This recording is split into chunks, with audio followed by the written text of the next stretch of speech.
반갑습니다. 14일 화요일 새벽 하나님께 올려드립니다.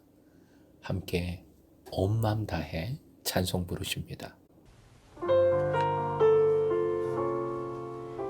주님과 함께하는 이 고요한 시간, 주님의 보좌 앞에 내 마음을 쏟네.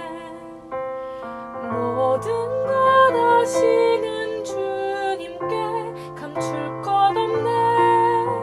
내 맘과 정성 다해 주 바라나이다.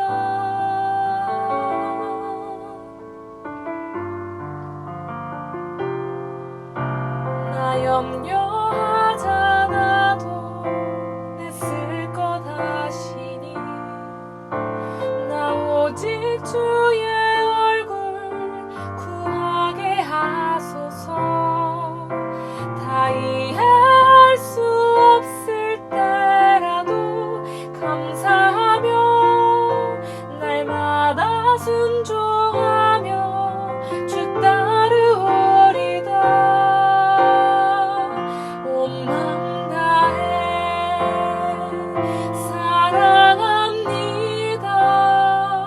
온 맘 다해 주 알기 원하네. 내 모든 삶 당신 것이니 주만 섬기리. 온 맘 다해.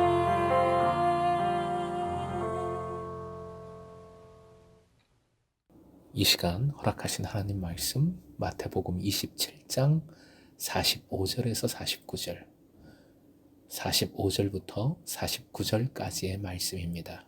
함께 읽겠습니다. 제6시로부터 온 땅에 어둠이 임하여 제9시까지 계속되더니 제9시쯤에 예수께서 크게 소리질러 이르시되 엘리 엘리 라마 사박다니 하시니 이는 곧 나의 하나님 나의 하나님 어찌하여 나를 버리셨나이까 하는 뜻이라. 거기 섰던 자 중 어떤 이들이 듣고 이르되 이 사람이 엘리야를 부른다 하고 그 중에 한 사람이 곧 달려가서 해면을 가져다가 신 포도주에 적시어 갈대에 꿰어 마시게 하거늘 그 남은 사람들이 이르되 가만두라 엘리야가 와서 그를 구원하나 보자 하더라. 오늘의 기도 제목, 생각을 예수께로 돌이키게 하소서. 생각을 예수께로 돌이키게 하소서.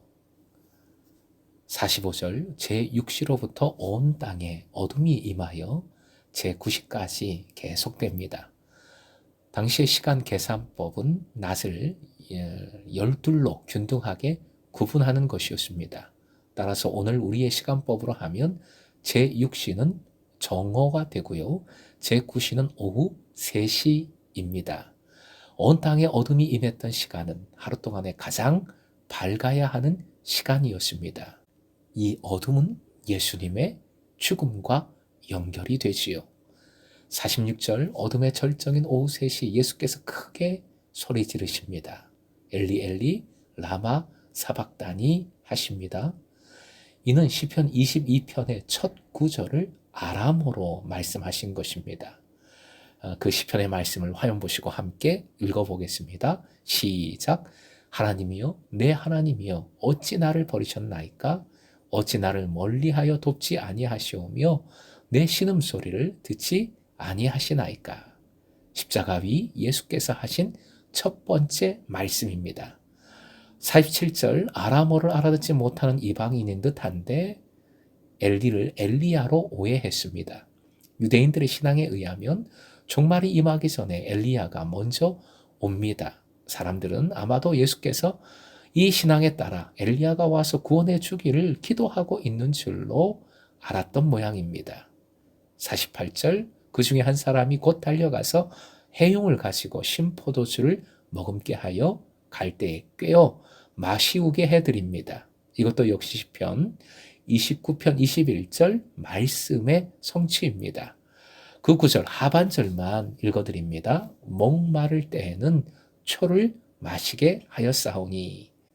이 신포도주는 갈증을 없애는데 특효약이라고 합니다. 따라서 누군가가 예수님의 고통을 덜어주기 위해서 이러한 호의를 베푼 것이지요. 하지만 49절, 사람들은 끝까지 냉담하고 무시했습니다. 가만두라고 합니다. 그러지 말라고 한 것입니다. 엘리야가 와서 구해주나 보자고 합니다.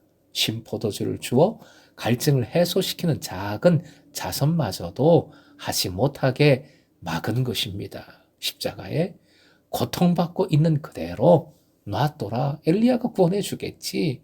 냉담하게, 냉소적으로 그저 조롱하고 바라보고 있는 것입니다. 사랑하는 금성의 제자 여러분, 신포도조차 제대로 마시지 못하십니다. 하지만 육체적인 고통보다 더 큰 것은 아버지 하나님과의 단절입니다. 인류의 죄악을 짊어지신다는 것은 곧 하나님의 형벌을 받는 것과 같습니다. 겟세마네 기도를 통하여 하나님 아버지와 일치를 이루셨던 예수님이십니다. 그래서 당당히 십자가를 짊어지셨습니다. 지금까지 수치와 조롱과 고난과 십자가의 고통 어마어마했습니다. 하지만 아버지의 뜻을 붙들어 다 감내하십니다. 그런데 하나님 아버지와의 단절은 정말 큰 고통, 가장 참기 어려운 고통입니다.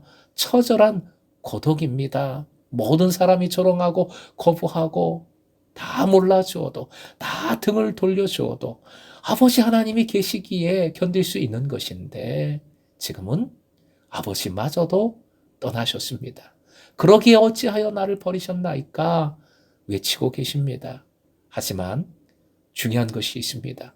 이 외침은 의심도 아니고 반항도 아니고 원망도 아닙니다.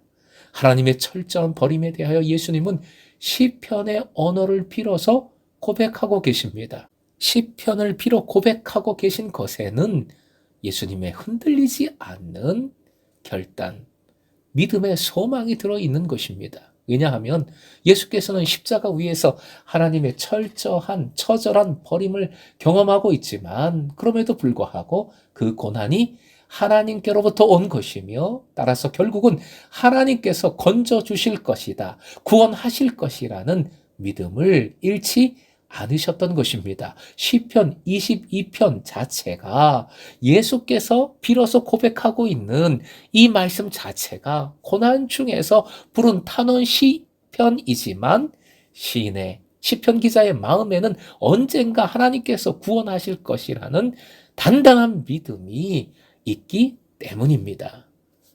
사랑하는 금성의 제자 여러분, 고난 중에 하나님 왜 이러십니까? 어찌하여 이러십니까? 나를 버리셨습니까? 왜 안 도와주십니까? 이렇게 원망하신 적이 있습니까? 원망하십시오. 힘들고 어려울 때 고래고래 소리 지르셔도 좋습니다. 그렇게 소리 지르던 시편 기자는 그런데 결국 이 고백으로 결론을 맺었습니다. 시편 22편 27절과 28절 함께 읽겠습니다. 땅의 모든 끝이 여호와를 기억하고 돌아오며 모든 나라의 모든 족속이 주의 앞에 예배하리니 나라는 여호와의 것이요 여호와는 모든 나라의 주제심이로다. 아멘. 모든 주권은 하나님께 있으며 하나님은 만국의 주인이시며 만왕의 왕이십니다. 땅의 모든 끝이 주님을 기억하고 돌아올 것입니다. 예수님으로 이 말씀을 적용해도 동일합니다.